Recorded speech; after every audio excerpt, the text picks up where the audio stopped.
Hello guys! Welcome back po ulit dito sa ating YouTube channel, The Home Biz Edit. Once again, ako nga pala si Josh. For today's video, pag-usapan natin kung paano natin mare-recover ang ating Facebook page kung ito ay na-hack or clean ng ibang mga owner or ng ibang pages. Okay, so ang dami kong nare-receive ng mga message tungkol on how to recover yung Facebook pages. Bakit nga ba na-hack? Pag-uusapan din natin yan.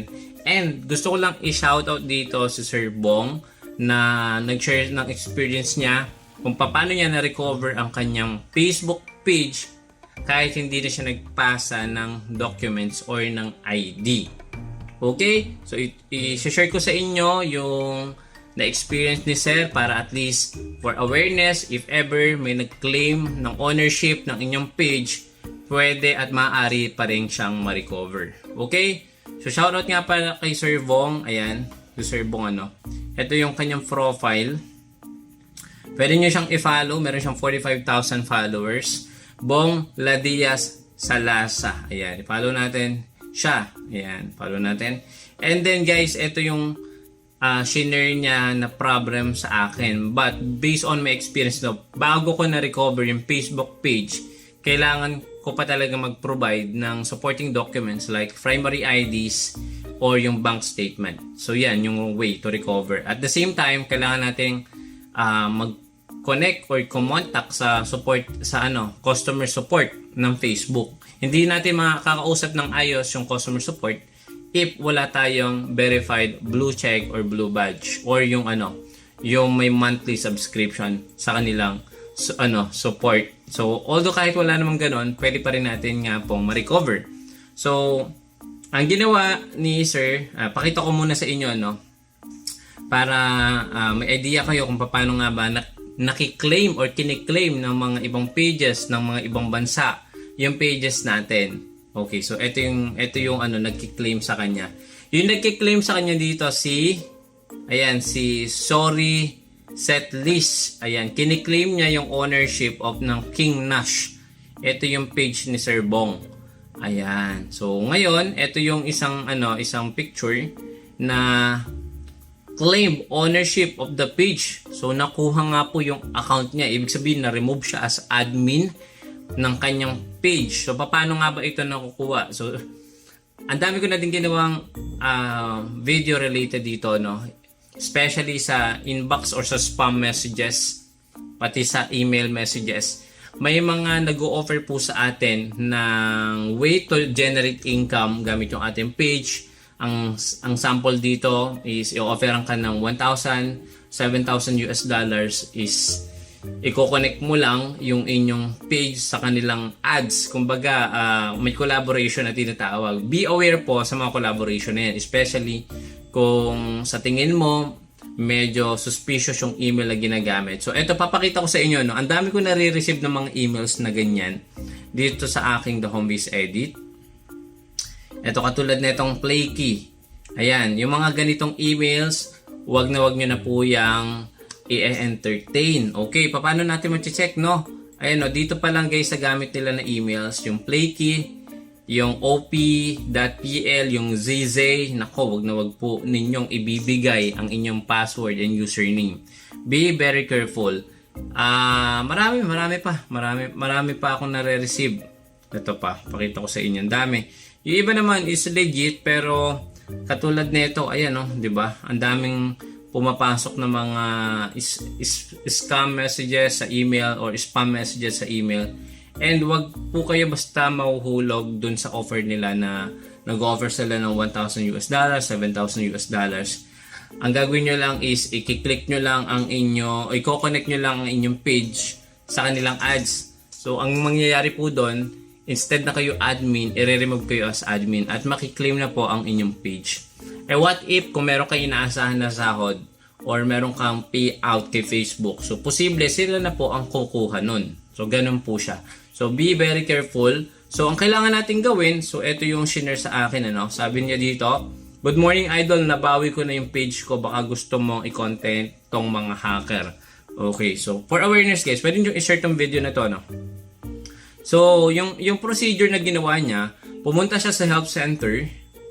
and then intellectual property, then copyright, reporting copyright violation. So pupuntahan po natin yan. So ito yung pinilapan niya, no? I am the right owner. Next is yung page. Madali na lang to, guys. So ang gawin natin para mas makita natin yung procedure, no? Ito po yung step. Punta kayo sa inyong Facebook page, no? Facebook page man yan or profile. Punta lang kayo dyan and then back nyo lang. Swipe nyo pataas. Meron ditong help center. Click nyo yung help center na yan. And then meron ditong burger icon o yung tatlong guhit na to sa pahalang. And then ang next na i-click nyo yung policies and reporting. Ayan na. So meron ditong mga options. Ang pipiliin lang po natin yung intellectual property. So kapag nandito na po tayo, ang kailangan lang nating i-click ay yung copyright reporting copyright violation. Ayan. Okay?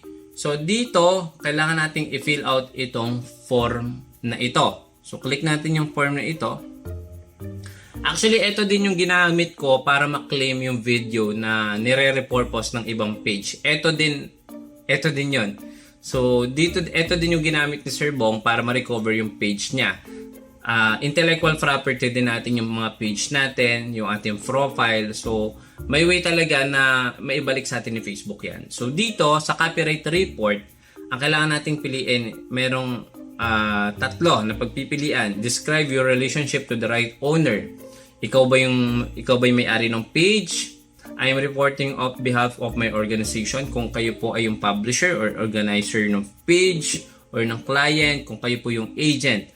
I'm reporting on behalf of someone else. So pwede rin kayo mag-report ng page ng relatives nyo or ng friends nyo kung na-hack. So pwede po yun. So ngayon, napipili natin dito yung number 1. Siyempre, kayo po yung may-ari ng page.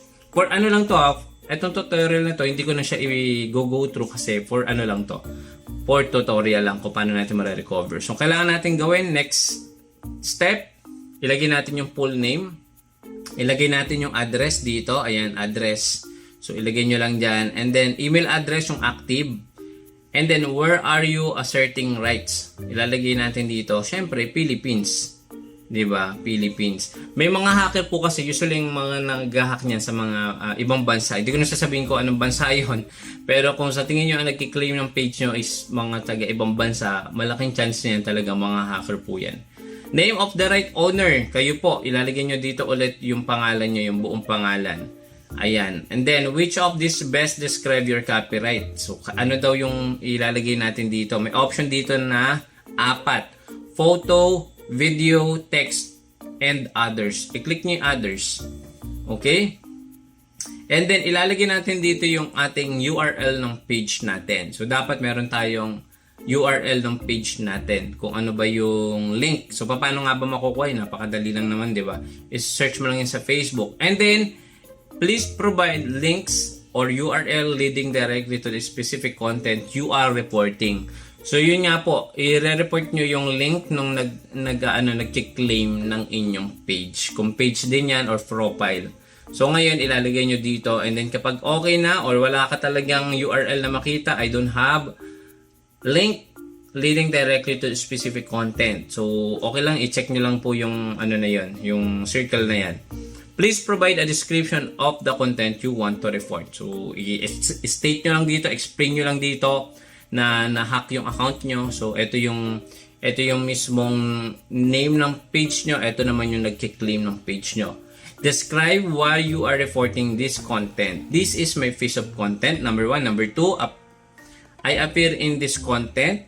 This content uses my name. So, ito po yung yung mga video natin kung bakit ba nagkakaroon ng violation. Kasi may nagki-claim talaga ng video. So, sample, may pinost kayong video na hindi talaga sa inyo. So, pwede talaga tayong ma-report.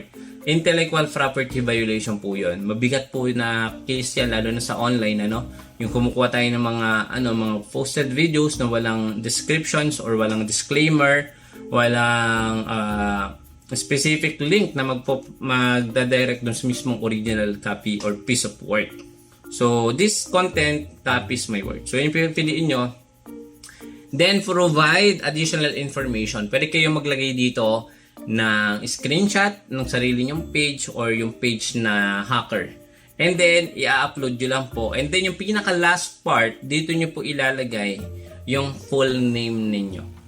And after po nun, maghintay lang kayo ng 2 to 3 or 3 to 5 business days para bumalik po ang inyong page. So, yun lang. Napakadaling procedure. Hindi na po natin kailangan mag-provide ng valid ID or kung wala kayong supporting documents para ma-claim back ninyo ang inyong mga Facebook page. Yun lang. Thank you so much for watching. Don't forget to follow, subscribe to my YouTube channel, click the bell icon, and don't forget to follow sa ating official Facebook account, Jose Ofo Moleda Jr. And of course, again, sa nag-share po ng experience niya dito, paano ma-recover yung kanyang page, shout out kay Sir Bong Ladias Lasala. Thank you so much. See you again sa next video. Bye-bye.